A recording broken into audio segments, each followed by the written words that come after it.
Welcome back, Endgame fam. It's time to talk some baseball. We spent most of the weekend talking football, rookie drafts, but it's time for baseball because baseball is a sport that's in season right now. Baseball is the fantasy sport you're playing right now. And we're racking up, or I guess I shouldn't say racking up. We're kind of rolling up week 4 here, finishing up week 4. I think we have a couple games left tonight, and then we'll be heading into week 5. So we're here to get you ready for week 5. And speaking of the NFL rookie draft, rookies in baseball have been, I would say, mostly underwhelming. Obviously, the big news this week, Jackson Holliday sent back down. No surprise. I think he got like 1 hit or 2 hits the whole time he was up. But we've seen some other rookies struggle, like Barger 0 for 11, Kerstad 0 for 5, Mervis 1 for 12. Crow Armstrong, he's 4 for 10. And I guess Andy Pajas from the Dodgers has actually been pretty good, but I mean, is this just a lesson here? Like, you know, I know we like the shiny new toys. I know we like the hyped up rookies, but sometimes just better to roll with the boring old vets. That's it. I mean, it's so hard to say because when that one prospect comes up and does deliver, everyone, you have that regret. You're like, I should have gone on. I should have known. But again, for every guy that comes up and is just ready and just rakes, dominates, as a rookie, there's at least 10 others that don't. I mean, so it's really hit or miss. But this is the tough thing. You're like, how all in do you go on a prospect? How much do you spend up on a guy for, if you have a fab league? How far do you go for a player that you might be dropping a week later? I mean, that's exactly what's happened to a lot of these players. Matt Mervis, I picked him up. I just dropped him in the league because he's probably, he's not delivering. And you could say, well, be patient. These teams aren't patient. They can't wait for a guy to break out of a 0 for 20 slump. And then, sometimes they're only up to fill a need because there's an injury, because of something else. Well, Seiya Suzuki comes back for the Cubs, off the IL. Cody Bellinger, he's on the IL. He's not going to be gone forever. Pretty soon, there's not going to be a spot for him anymore. And if he's not really coming through, he's not going to be in the majors anyways. So this is, it's a tricky game we play, right? It's like you can't just ignore them. Like this high-end prospect coming up, he could, but then he doesn't. And then there's the one that does. So you just have to pick carefully. And again, you're not going to have 100% success rate. And, I will just say this, Addison Barger still yet to buy a hit, since he's been up. Orelvis Martinez is still raking at AAA. Maybe he is the guy that they swap places. Maybe he does come up. Maybe he is the solution. Maybe he should have been the solution. So you can't just say, well, that didn't work. And then, Martinez is coming up. Okay, we'll forget it. It'll be just like Barger. You never know. So it's still worth adding these players, but you always, always, always have to temper expectations. Yeah, definitely. I learned that lesson with Jackson Holliday. I was actually relieved that he got sent back down and I could just stick him in an NA slot and free up a bench spot, honestly. Yeah, he can't hurt you anymore. Well, yeah, I wasn't starting him anymore, thankfully, but I was like, man, I can't, you can't drop him, right? Because again, the fear that somebody else grabs him and then he turns it around, right, and then you regret. So at least now I got him in my NA spot, so that felt a lot better. Let's talk about some good news, I guess. Maybe it might make things tricky for fantasy. So a couple teams that we thought, okay, just start any pitcher against the Twins, any pitcher against the White Sox. Don't worry about it. Well, maybe we have to rethink that. I actually started a couple Angel pitchers against the White Sox. It did not go well. They've got, what is this? The most home runs and the second highest average in the last 7 days. And the White Sox starting to actually hit. Is it time to buy into these offenses? Temporarily. And look, here's now that we're basically a month into the season. This is when it's regression season. And this goes both ways.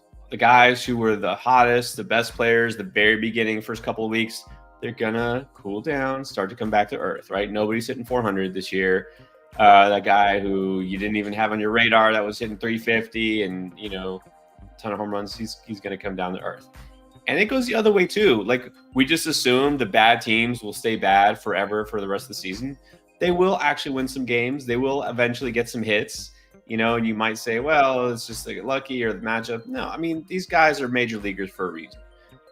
Except for Oakland, that's a different story. But for the most part, all these players, we might have said, well, we expected them to be bad. Like nobody really thought the White Sox would be good this year, but not that bad, right? Well, I think at one point they were 3-22 before their last 3-game win streak.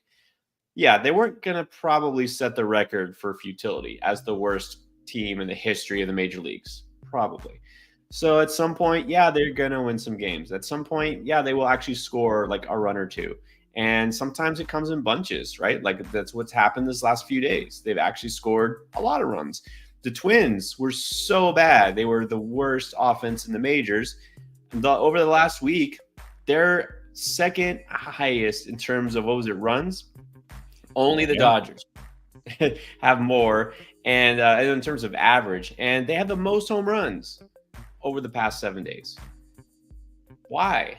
Just because. Just because. Did somebody come up? Did they make the trade? No. They just started. Guys who weren't hitting just started to hit. And Byron Buxton isn't even one of them. So it just happens, right? These guys who are bad will not stay bad forever. And then eventually, guess what? They will cool down and be bad again too. But I will say right now, like if you're looking for a catcher, Ryan Jeffers has been on fire, and he is leading off for the Twins. He's a guy who's always had a good bat, but what's nice is that he's a catcher who doesn't really play catcher. He DHs half the time, so that's good. And Jose Miranda, I was big on last year, and he didn't do a whole lot. He's kind of been a little bit of a spark for them. Not that he's ripping it up, not that he's a must-add, but he has helped. So there's a couple of guys who just seem like not much to be interested in fantasy, but right now they all seem to be hitting. That is one thing I've noticed about fantasy baseball. It's like these guys get hot and then they disappear again, and it's like, man. But I mean, I guess that's baseball. When you're playing a sport where 1 out of 3 is considered elite, you're gonna have some streaks. All right, last thing here before we get to your questions, because if you did not see it, I know some of you had been asking about 2-start streamers. I know it's a popular strategy. Pierre did put together a 2-start streamer video. It went out yesterday. If you have not seen it yet, go check it out. But this kind of ties into one of the questions we got. Where was it? Right here. Storm Soapy. I just assumed Stormtrooper for some reason. Must have watched the 2-start streamer video because you did talk about Bailey Falter on there. Would you get rid of Savali for Bailey Falter? Easily. In fact, I kind of made a point when I talked about Bailey Falter is I need to take my own advice, because sometimes I spend so much time, looking through the stats and putting together the advice I want everyone else to take, and then I don't actually go out and do it in my own leagues because I just don't have time to check my lineups and stuff. And so I made a point. I said, okay, I'm going to go. I've added Bailey Falter in at least 3 leagues so far, I think. Now, am I going to be a little too high on Bailey Falter this week? It's possible, because he's not an elite pitcher, right? He's, I think, 0% owned across some fantasy platforms. All right, so maybe I'll get in trouble. But look, Savale has not been great. He just had another mediocre outing. His ERA, I think, is above 5. So yeah, for Falter, definitely. But I like Falter a lot this week. He gets 2 starts. He has a good schedule, but also he's been good. I mean, he actually has been good. And I talk about it in detail in the video. His fastball, you may not believe it, but his fastball has been one of the best in the entire majors. And he's up there. It's top 5. So yes, I would say you can definitely do that. And then someone else here Angelo saying he's starting Falter tomorrow. Hey, I'm right there with you. I think it's a smart move. All right, there you go. And if you haven't checked any other 2-start streamers you want to talk about, or should we just have them say, hey, go watch the video?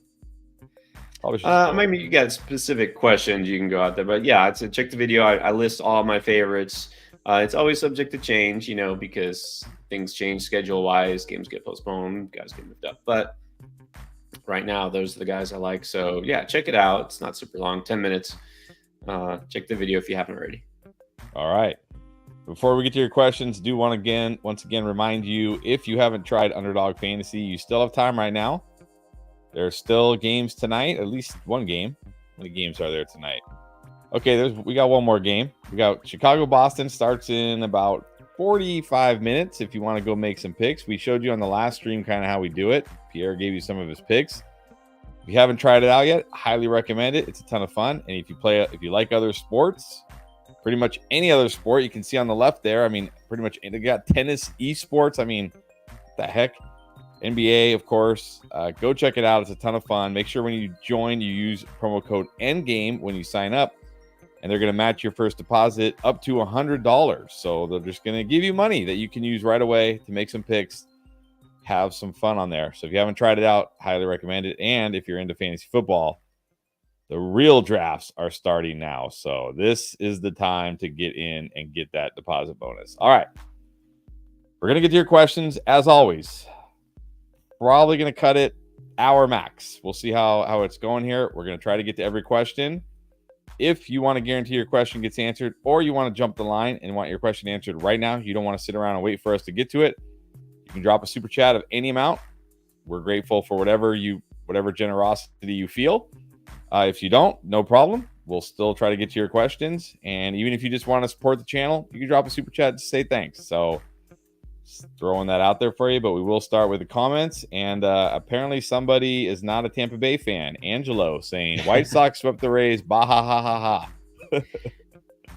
It's just funny to see the White Sox double their win total in one weekend. Yeah, of all the teams that you think would get swept by a team like the White Sox, you wouldn't think it would be the Rays. Rays are kind of underachieving, but yeah, hey, that's baseball. Like you never really know what to expect. All right. And then we got our first super chat. Thank you, JK. So let's jump JK to the front of the line here. In a 10-team points league, he needs to drop one. Pena or Cowser? Ooh. Okay. So 10-team league, obviously not that deep. So that's why you can afford to drop one of those guys. And that's interesting because Pena has continued to be hot. I actually did call him a sell high early in the season. He's continued to hit. I guess this is going to be his real breakout season for fantasy. I know he's been good real life, especially in the postseason. And he's earning it. He's got 322 expected batting average. In points leagues, you think he's not as valuable. Guy does not walk, but he's really not striking out at all either. So not really having to do anything with position because obviously if you can drop one of those guys, you don't need them as your starter. It's a 10-team league. So I think I actually would hold Pena for now. Cowser's been great, but he's also coming back to earth just a little bit. Still a lot of moving pieces there in Baltimore. I could see it being possible, despite how good Cowser's been, since actually getting to play. You never know. It might, still split time with Austin Hayes. Kierstad, if he actually ever hits. I mean, I'd say I would just hold Pena for now and drop Cowser. And then add Julian or India. In a points league, I'm definitely going to go India. And in fact, I did talk about India as a buy low in last week's video. So that's a little bit more background on why. Julian's got power, but if you're talking points league, that plate discipline, India has been really good in terms of plate discipline so far this year. So I think India is the guy to add for your format. All right, there you go. Thank you, JK. Appreciate the super chat. Appreciate the question.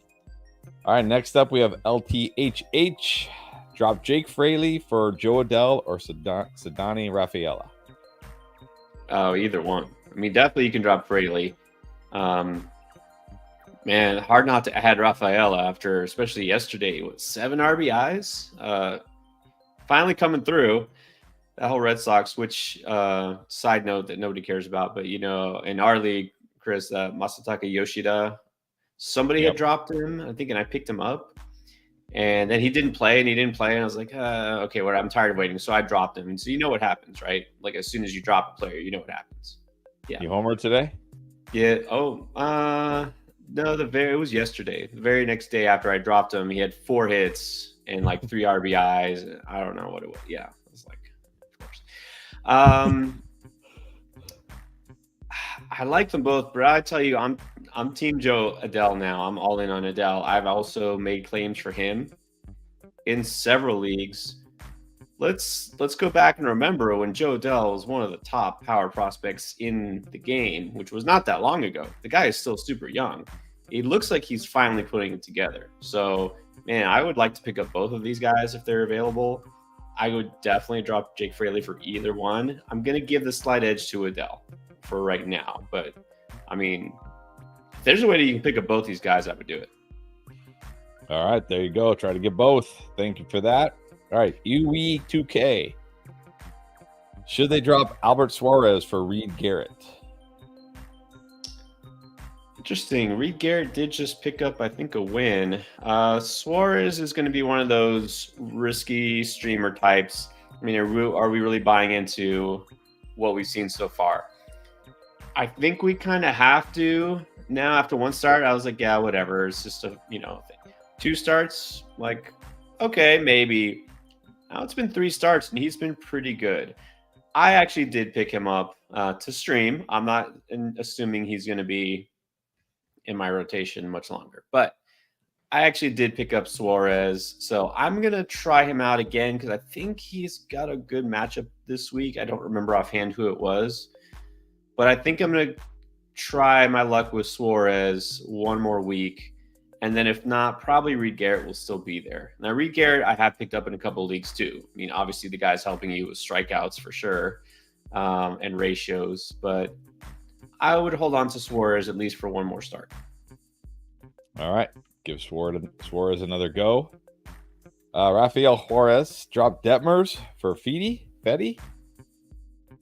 I think it's Fetty, Fetty's been great. Much better than I expected. And there was some buzz about him late in the preseason, some talk about him picking up some velocity, maybe messing with his pitch mix. Apparently, whatever he's done is working. Now, Detmers also, he's improved the movement on his fastball. Detmers, remember, was a very high-end prospect coming out of college. Detmers, we've just been waiting for him to put it together and show that consistency.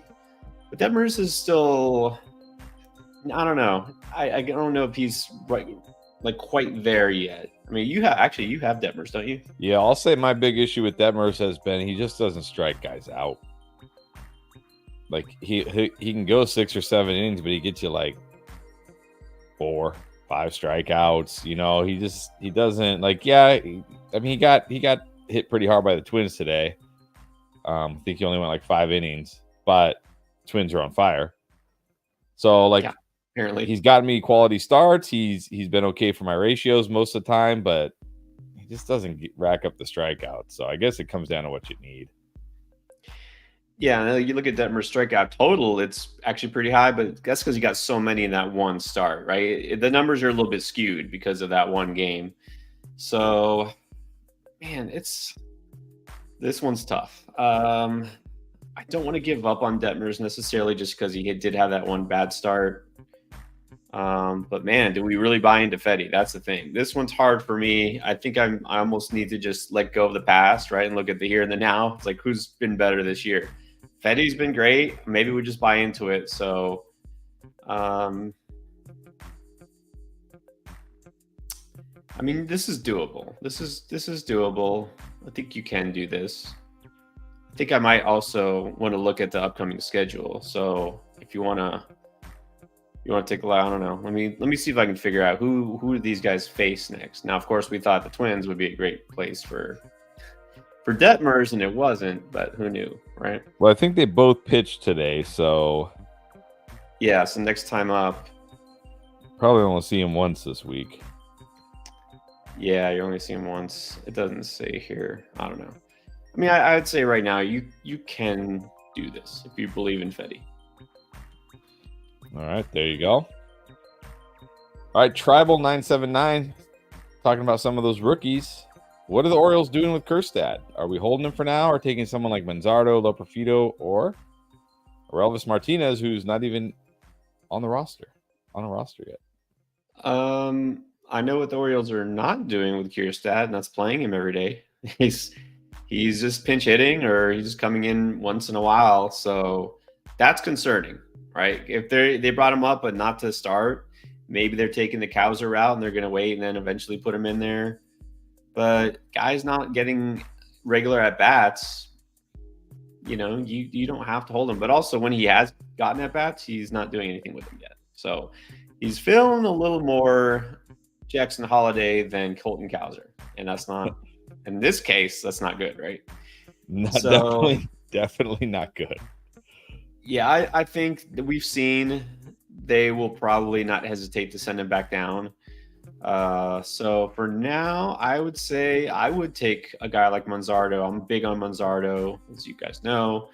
I would probably take him instead. Orelvis, look, how much longer does Barger get until they send him back down? He didn't play today. If he continues to struggle, why not make that switch? Probably Martinez is the guy they should have brought up anyways. So I'd say you don't have to hold Kierstad. I would rather stash the guy that's going to get the call next. All right, there you go. Billy Harris, Wynn or O'Neal Cruz in an Ella National League Points League? Wynn? Are we talking Mason Wynn? If it's Mason Wynn, you got to keep Cruz. I mean, I know Cruz has been a little disappointing to start the season, but you got to hold on to him.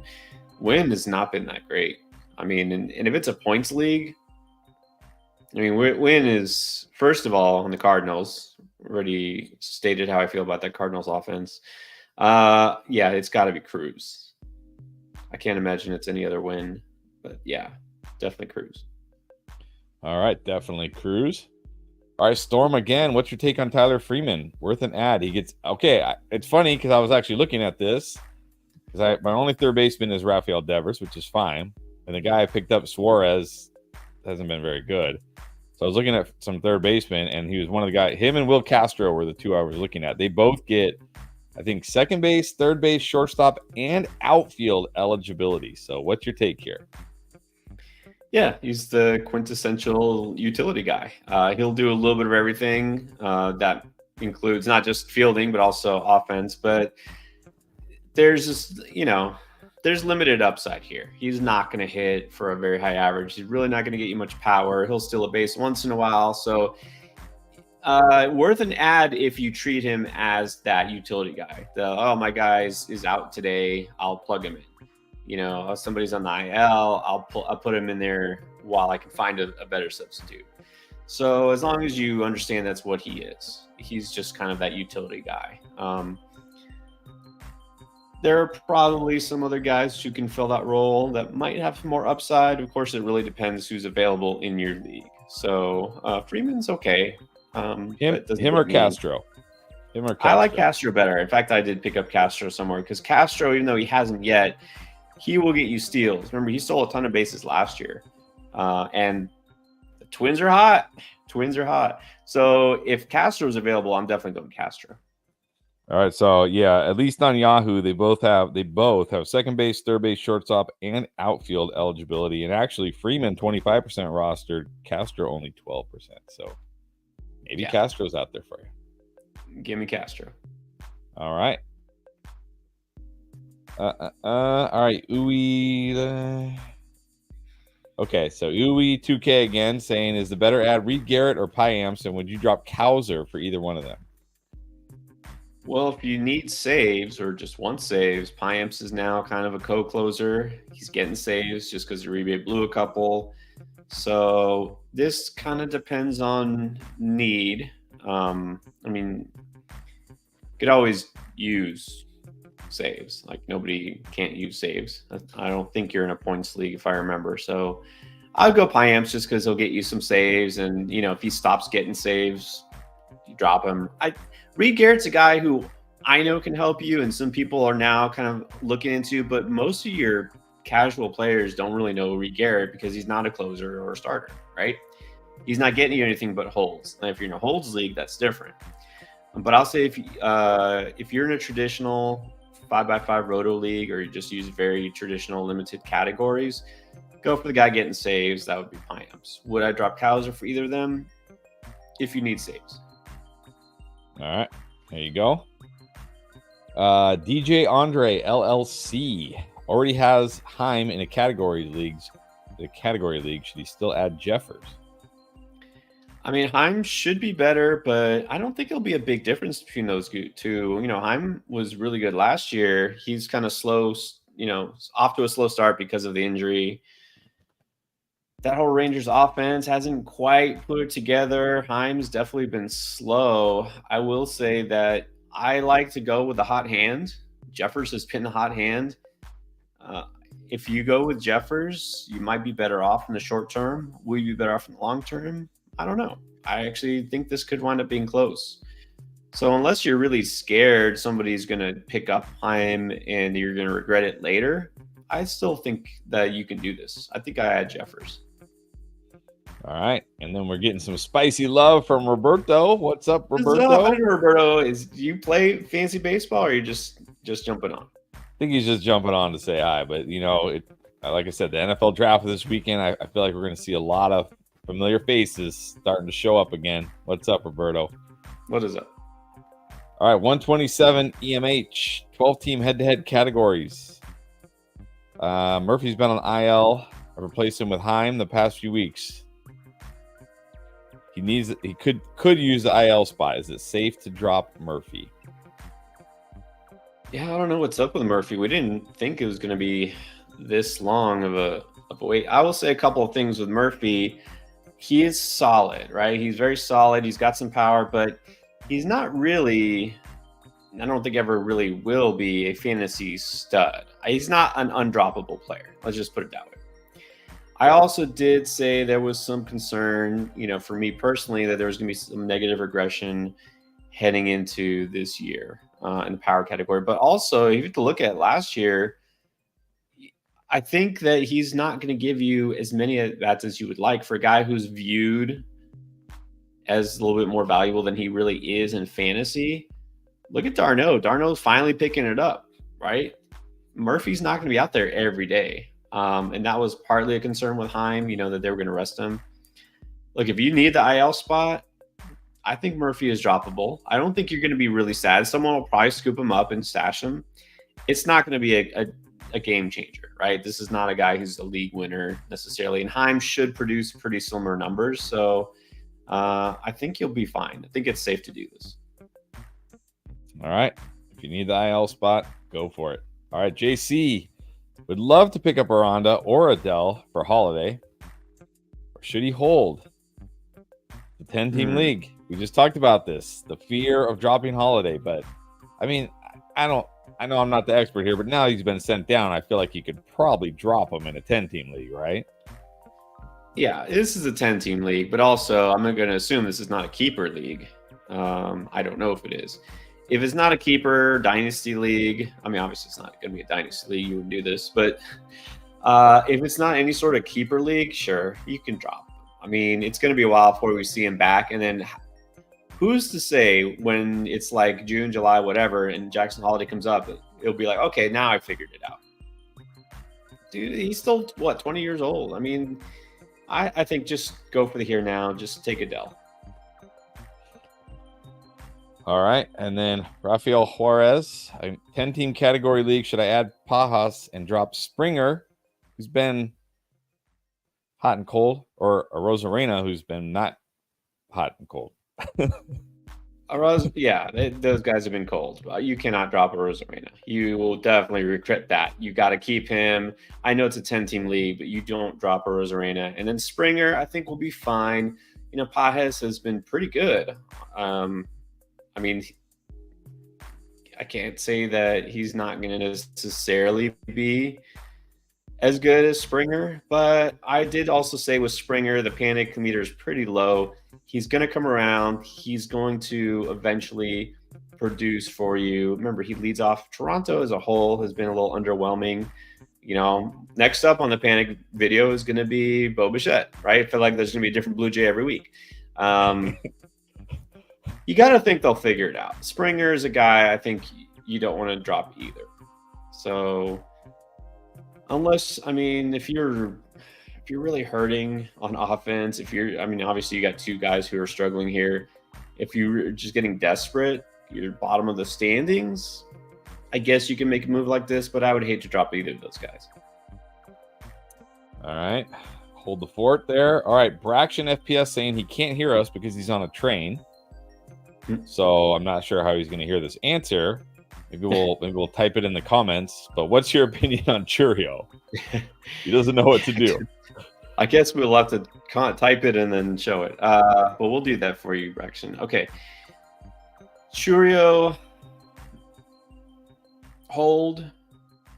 I guess hold for now, but bench if you need to. You don't have to play a guy like that every day. Remember, prospect ranking once you get up in the majors means absolutely nothing. Like doesn't do anything for your fantasy stats. He's striking out a lot. He does give you some power, does give you some speed. So I would just say hold, but bench. All right, there you go. There's the answer. I'll leave it up here for a little bit so you can read it. Yeah. All right. This just goes to show this is a good time just to go over what we talked about at the very start of this show.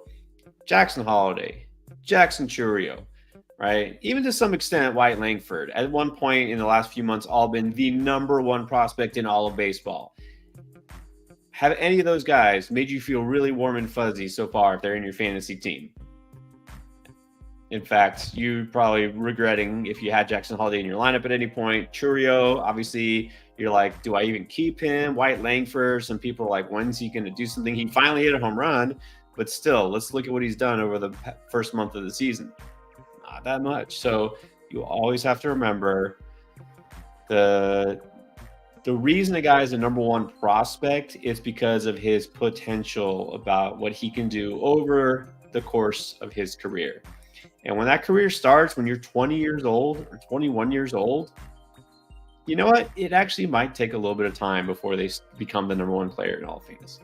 Just saying. Sometimes it actually takes a little bit of time. So it's so easy to get carried away by rookies. I mean, obviously we know the rookie hype in the NFL is just starting with all these guys. Everyone's a future Pro Bowler, right? Right.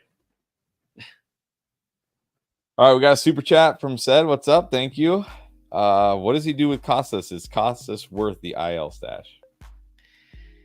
Yeah, this one, it really hurts me because I was so big on Costas, and of course I have Costas in a couple leagues. Yes, hold. It's worth it. It's really really depressing to see him go on the 60-day IL, and especially because he was just starting to rake. But it is what it is. This is baseball, right?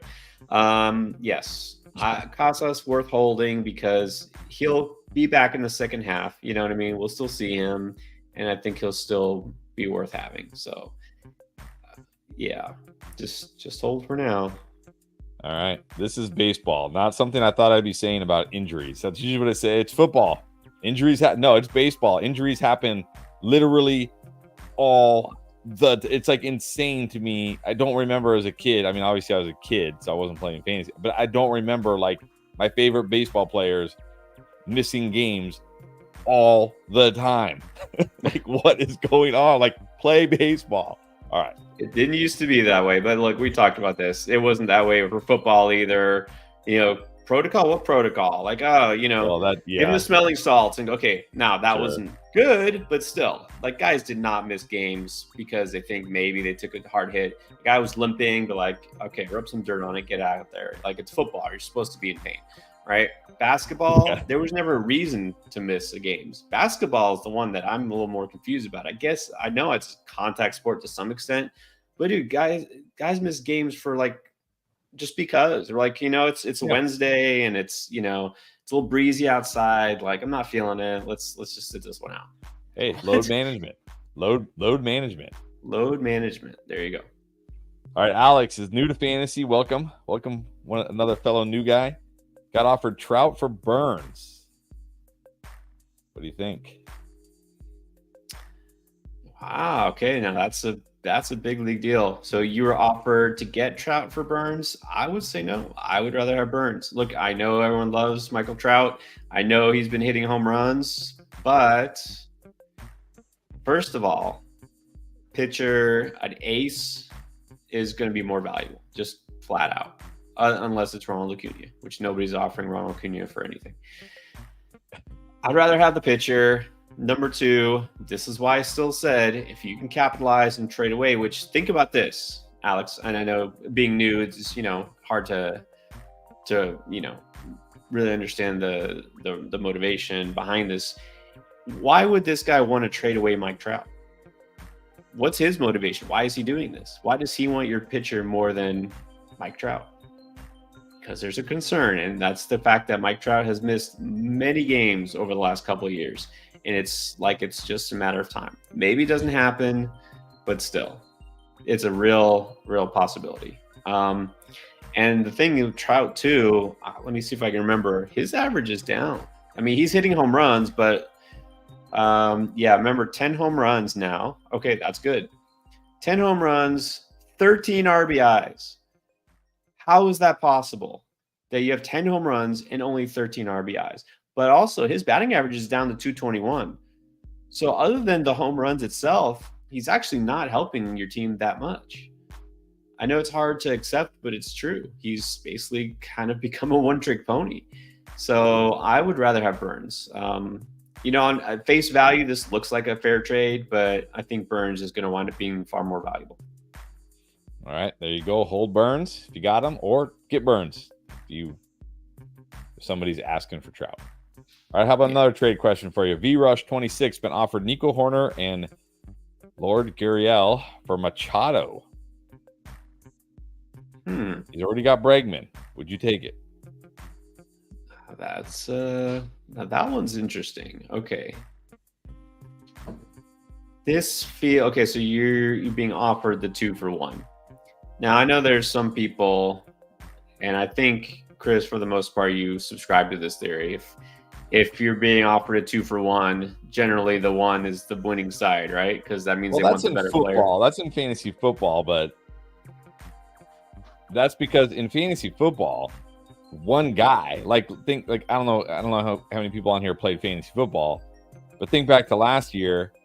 If somebody offered you, say, like David Montgomery and I don't know who was like a good, but like DK Metcalf for Kyron Williams, you could easily look at that and say, hey, DK Metcalf and David Montgomery, those are two good players, but Kyron Williams, having that one guy was the difference for your team. It doesn't. Right. I don't think that's the case in baseball because you start so many hitters, you got pitchers. So I don't know if it's the same in baseball, but what's your take on this? It could be the same if we're talking specifically pitchers, like starting pitchers, right? If you're offering like two good but not great starting pitchers for one, like ace, you want the ace, right? You want that one better pitcher typically. But these are hitters. Now Machado has been good, but he's not exactly, I don't think we're going to see vintage Machado this year, but still, Machado's been off to a better start than I expected.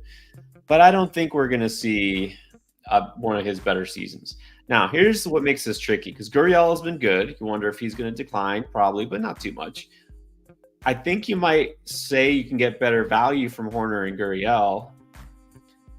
The question is, what are we getting from Horner the rest of the season? That's really where I have to think about this, because he's been off to a very slow start. If he's going to steal bases like he did last year, then this is worth it and you take it. He has not stolen anything this year. He's stolen one base.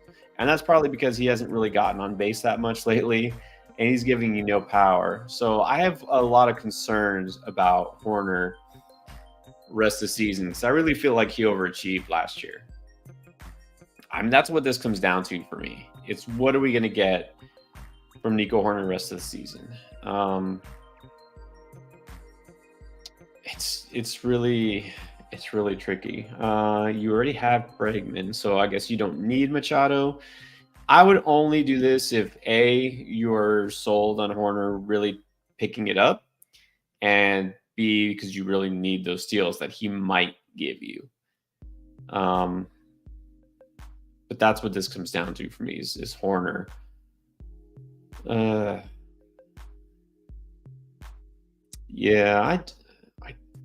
don't love this. I'd rather get a guy instead of Horner who's really at least done something more this year, who can give you some help, in terms of steals.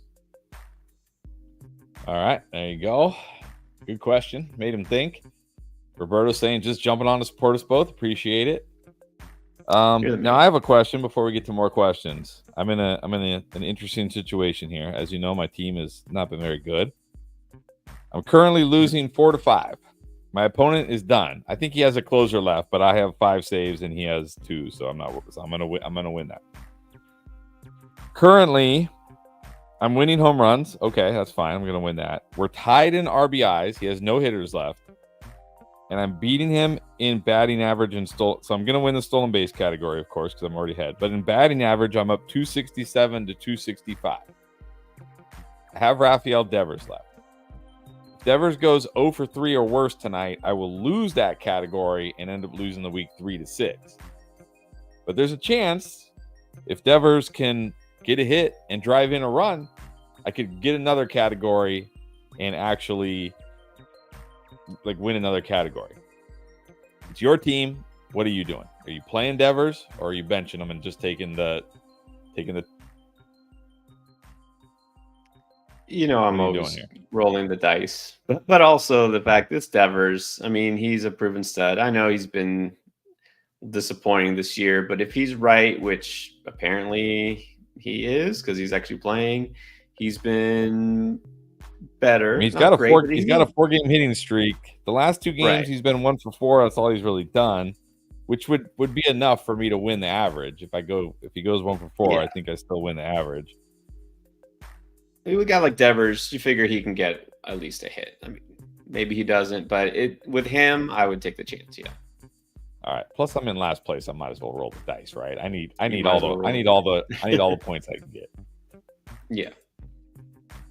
All right, DJ Andre LLC. He lost Geloff. Should he add Castro or Rojas? And this is I'm liking these questions because these are the same guys I'm looking at because I'm not very happy with my backup third baseman, and I'd like some guys with some more positional flexibility if possible. Although Rojas I think only qualifies at 2 spots.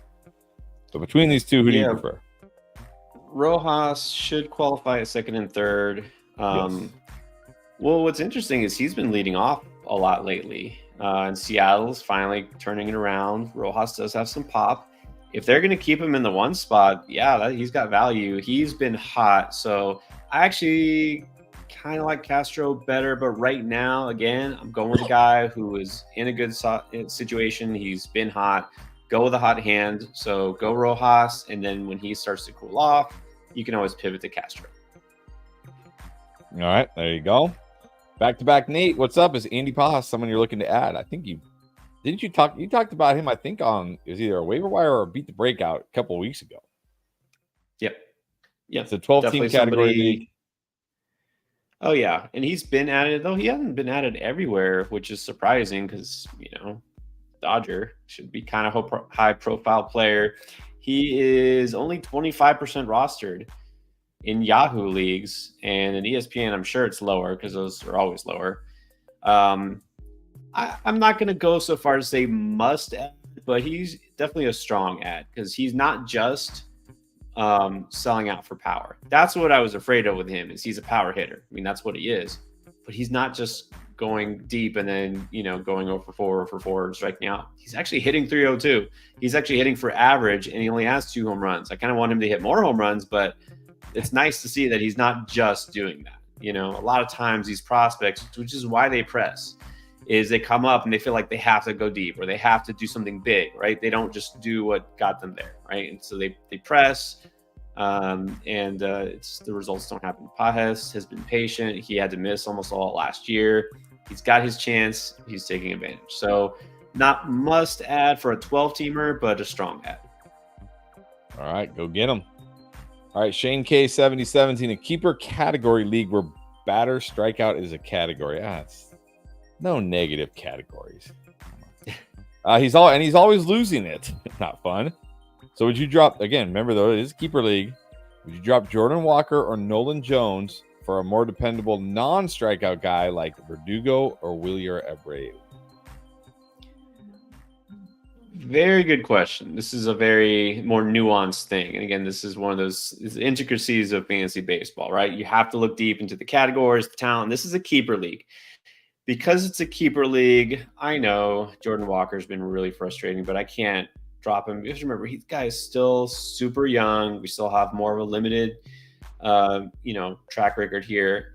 Remember, he was not terrible last year. He wasn't. He's off to a bad start, right? Bounced back, had a decent second half. Same thing. Terrible start this year.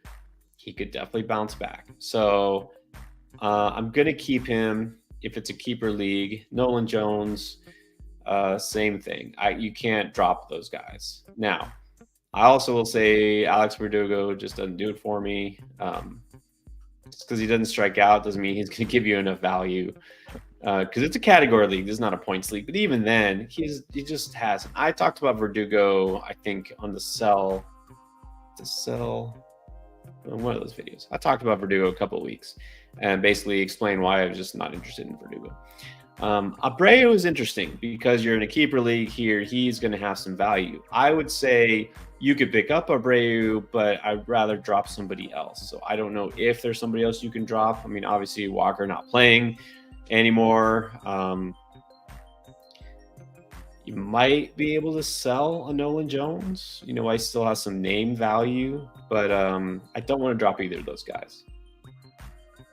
Yeah, keeper league. Got to remember that. All right, Billy M. Tauchman. Is he a pretender or a contender? Kind of in between. Like he's a guy who will play and will be fine. I'll tell you that I have him in an NL only league because he gets at bats and he's fine.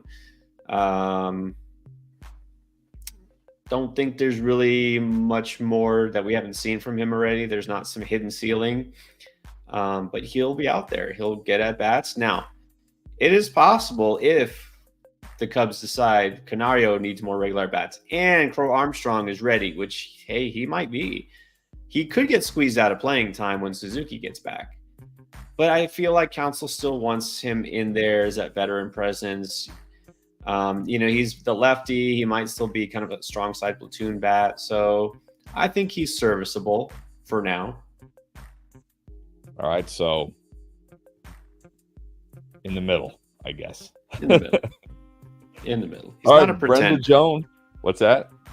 He's not a pretender. He's not like, it kind of came out of nowhere. He's not like he's lighting it up or anything either. But I don't think he's going to be the reason why you win your fantasy league. All right, Brenda Jones at first base has CES, wrong sport, and Bush. Would you drop either for Nate Lowe? I can't drop Bush. He's been great, and I don't want to drop Bush. Yeah, CES has been disappointing. I still feel like he's going to turn it around, but how long is the leash going to be? I think you can drop him right now for Lowe. Just know that with Lowe, he's going to be that steady contributor. Like he's going to get you right about 20 home runs, 80 RBIs, decent average. This is very, very kind of safe floor type of player. CES is a guy who will get some home runs in bunches and then get cold for a while and, very streaky, very different type of players. But for now, until he really turns it around, yeah, you can drop Strand for Lowe. All right. How about another trade question from Ronak Lashkari? Would you trade Rodon for a Rosarena? Head-to-head points. In a heartbeat. Maybe half a heartbeat. Absolutely. Like right now. Rodon is a guy I'm selling as soon as I can. Selling high for a Rosarena? Yes. If you can get a Rosarena, do this now. All right. There you go. Saying God, what's up? He traded Javier Assad and Eric Fede, or however you pronounce the name, for Tanner. The other guy, Tanner Hook. Which side do you prefer? I like the Hawk side. I think you did a good job here because Fede, we'll see. We'll see if he keeps it going, but I don't mind, flipping him now. And Assad has been solid. But there's also a question of, is he really going to stay in the rotation long term once Justin Steele comes back? And the one thing with Assad, as I just mentioned in the video, he's not really going very deep into games. He's not hitting 6 innings. So if you're in a league that uses quality starts, that's super aggravating. but also it's just not giving you maximum value. I actually prefer the Hawk side. All right, there you go. And then back-to-back Nate again. Are you concerned about Pablo Lopez going forward? Drafted him as his ace, and he's been extremely underwhelming. No, don't need to worry about Pablo Lopez. He'll be fine. He's still striking at batters. Nothing wrong here. Don't worry. I don't think you'll be disappointed by season's end. All right, there you go. And then Jackson, what should I do with Ozuna? Keep or trade? It would be pretty hard not to keep him the way he's hitting. So, I mean, unless you're going to get something amazing for him, which, hey, if you can do it, like what we say, if you can sell high, like actually high, always do it, right? So it really depends, but don't sell just to sell. I mean, this guy's a proven stud, so just keep him and enjoy it. But if you can trade high, I mean, like you might ask, okay, would I trade him, to get Randy Arozarena? Yeah, I would do that. To get Corbin Carroll? Absolutely. Less than that? No. All right, and then UE2K needed some clarifications here. Saying you dropped Langford in a points league. Langford, Cowser, Morel, or Wilder if you had to drop one for payups. If I had to drop one of those guys in a points league, I don't think Langford would be my first choice. In a points league, I might drop Morel because he's a guy who doesn't have as good plate discipline, and he's okay.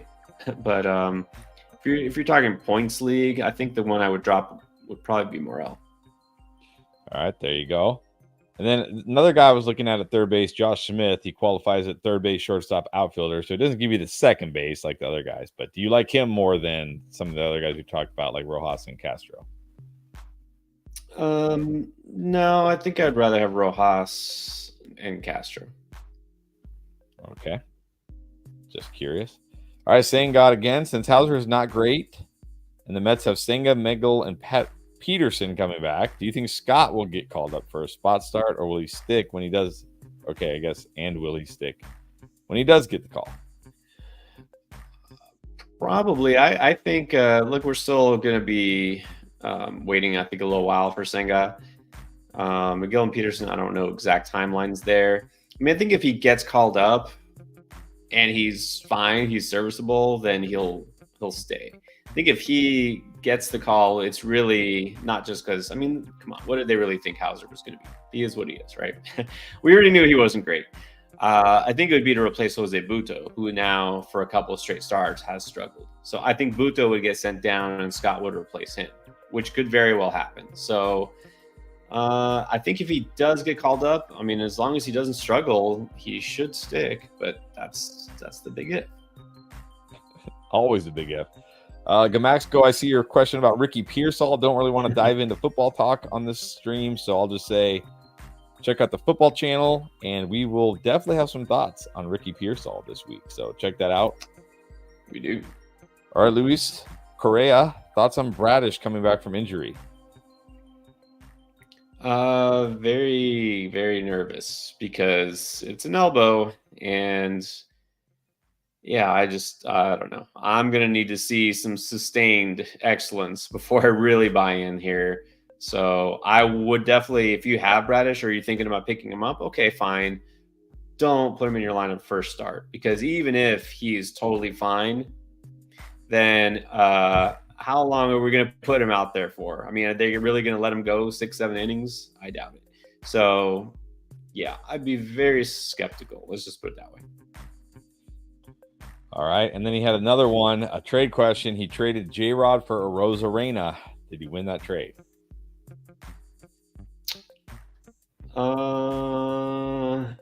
You traded away Julio Rodriguez? Then I can't say you won that trade. Yeah. I think I would have kept Julio. All right, unfortunately, but you never know. You never know. Julio's been okay still. He's still been just okay. Just okay. All right, Scotty boy, Christian Sanchez. I think he means Christopher Sanchez. Yeah, I'm assuming Christopher the Phillies. Another guy you talked about on the 2-start streamers this week. He was just dropped. Should he grab him? He can drop Clark Schmidt. Yes, and yes. Pick him up, and you can drop Schmidt. Schmidt is okay, but yeah, I'd rather have Sanchez. So, yep, good move. All right, and he gets 2 starts this week. All right, wonderful gramophone. Look at that. It's a gramophone. Wow, interesting. Wow. Interesting. It's wonderful. All right, pick up Anthony Rizzo or Ryan O'Hearn. Hey, Rizzo finally did something, right? I think he went deep. Was it today? O'Hearn has been great. I mean, that's another guy, at some point come back to earth, but play the hot hand, right? O'Hearn is going to hit the way he's hitting. Pick him up, keep it going until he cools down. And when he cools down, then just be ready to move off him. Tristram, what's up? Saying hi and asking when we're going to drop the Fantasy Endgame NBA channel. I don't know, man. Another channel? Could we handle another channel? If we get somebody else in the mix to do it, yeah. I mean, and I knew I wasn't following NBA much this year anymore, but I didn't realize how much I'm out of it. Like, I don't even know half of what's going on. Yeah. I got excited for the Lakers. I was like, okay, I know they have to play the Nuggets, but, at least they get them in the first round. And, man, that Game 2 loss was just such a killer. They should have won that Game 2. And then, oh, well. Another year wasted of LeBron. All right, back-to-back, Nate. Again, would you drop Savale, Lodolo, or Musgrove when Wu comes off the IL? Or just keep Wu on the IL? I guess even though he's off the IL, you can keep him on the IL? All right. You can drop Savale. Yeah, Lodolo is definitely a good hold right now. He's looked good since coming back from injury. Musgrove is getting better. Just got to hope he keeps it going and looks a little bit like, his former self. Savale was never really an upside. Like, his appeal was okay. Tampa Bay will know what to do with him. And not so much. All right. And then Brenna Jones, again, thoughts on Rafaela's projections the rest of the season? Yeah, he hasn't run as much as expected, but I think that's just Boston in general, just not a team that's running a ton. So I think we have to lower the stolen base projections. He does have some power that he's now starting to tap into. I think 2020 still might be a ceiling for him. I'm guessing home runs and steals are going to wind up being like in the teens, but he's going to hit for average. I think that's the good thing. So far, he is hitting for average. You got to remember, this whole Red Sox offense has been just killed with injuries. I mean, just probably worse than any team. Like a lot of teams are killed with injuries, but Red Sox really. I'd say, if I had to guess, maybe 15 homers, 18. You can get to 20 steals. The batting average will come around. I think he can get you 260, 270. All right, there you go. And then, Jaden, in a points league, would you trade Doval for Bregman? Yeah, Bregman, because you're talking points, so saves don't really mean much here. I like Doval. I mean, he's one of the most consistent closers. But it's not going to make that big a difference. Bregman should be better in points. I mean, really, he should be much more valuable. So, yeah, I don't think Bregman is dust yet. I mean, just a veteran. I mean, I don't know. What is going on with the Astros, right? Really got to wonder. But I think Bregman will get better. I think rest of the season, he should definitely be more valuable in points. All right, then Tristram with a question. I just grabbed Soriano with the Angels and dropped Lyles in a really deep AL-only league. Do you have any comments on that or any expectations of Soriano? I expect inconsistency. Yeah, I picked him up. I streamed him yesterday. It did not go well. Yeah, it did not go well.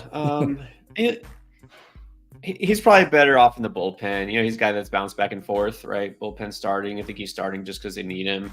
He'll get you strikeouts, but I wouldn't expect the ratio to really come out too good. All right, then we are getting close to the time here, so let's squeeze in a few more. We have a couple We have some Musgrove. Everybody asking about Musgrove all of a sudden.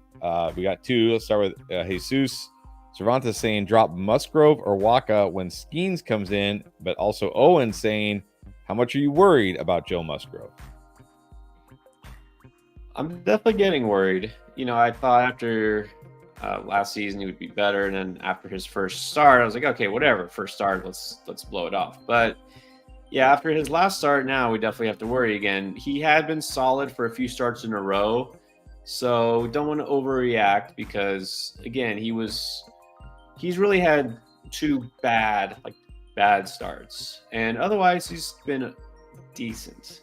But I'm worried because he hasn't really looked great overall. So I still prefer Musgrove to Waka. But I'm getting to the point where really, if we don't see a big change soon, then I will say we might start looking at dropping Musgrove. I'm not there yet, but it won't take much longer.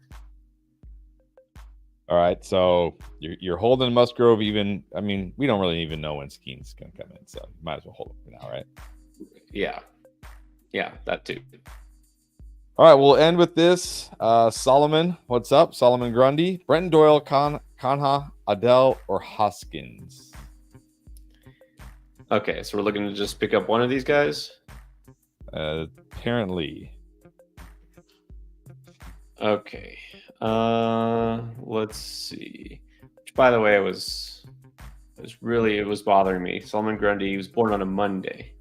That's what it was. Okay. By the way, I did have Reese Hoskins for a little while. The dude, I mean, I guess it's okay. There's nothing wrong with a guy who either hits a home run or does nothing. Because at least when he hits a home run, he gets you a run and at least one RBI. But he literally, I mean, you look at like Hoskins' game logs. 1 for 3 with a home run, 1 for 5 with no home runs. Oh, he did go 3 for 5 with no home runs that game. 0 for 1 for 3 with a home run, 0 for 2 for 5 with a home run, 0 for. It's like, geez. But anyway, which one of these guys you like? Assuming this is your traditional category leagues, I'll just place them this way. Hoskins is your kind of more boom bust. But like let's face it, like you just said, he homers or he doesn't, right? That's what you're hoping for. So I'm going to put him last here. Kanha is very different. He's more like a guy who will get you a single, a double, once in a while home run. He's more for average. Brenton Doyle's been really good, sneaky good. He'll get you some steals and some home runs. So I like Brenton Doyle, but I'm putting him second because I guess here we go again. I'm falling back in love with Joe Adele, and I'm going to just go all in again. Irrationally high on the Joe Adele breakout finally happening. So I'm putting him first. I'll put Doyle second. All right. And then we are going to end with this. Paul Matthews says he appreciate it. He's rooting for Devers to get a couple base hits. What I really need, I need at least one hit and an RBI is what I really need. I did play him. He's in my lineup. Let's go, Devers. Don't let me down. This will be my first win of the year. Get on track here. Need at least one hit and an RBI tonight from Devers, and we're good. Assuming it doesn't go like a ton of innings and he doesn't go like 1 for 6 or something. Yeah, that don't. I'll just say this, and you know this, of course, from football. Don't watch the stat line like all night long, because then you'd be like, oh, he did it. He's 1 for 3, and then he like strikes out 3 times in a row, and then it's like, oh, he didn't do it. You know what I mean? Yeah, where it's somehow like, have it, and then you don't. Somehow the game goes like 18 innings and he gets 7 at bats, and that was it. But at least I would win the RBI column, so I'd be right back where I'd be like in the same place I am now. So as long as he gets that one RBI, I at least can't be worse than I am. Yeah, I think he'll do it. I have faith. But even so, you need to go for it. All right, gives you some skin in the game. You got a reason now to watch the Red Sox Cubs game tonight. I guess so. I got it on my phone right here. He's up right now, so we'll see. It'd be nice if you just hit one out of the park here, and I could just be like, oh, all right, that's nice. All right. Any we've talked about him a couple times. All right, guys. Yeah, we got to go. We're over the hour mark here. Appreciate everybody being on. Appreciate those of you who dropped the super chats, but also appreciate all of you who are just on here chatting it up with us, asking questions. Don't forget, if you're looking for 2-start streamers, that video is out right now. We got the panic video coming out tomorrow morning. So if you want to either find out should you or should you not be panicking on some players that you might be panicking on, check that out. Also, waiver wire, everything else you need for the week, and we will be back here to stream on Wednesday. We'll see you guys then. Enjoy the rest of your weekend.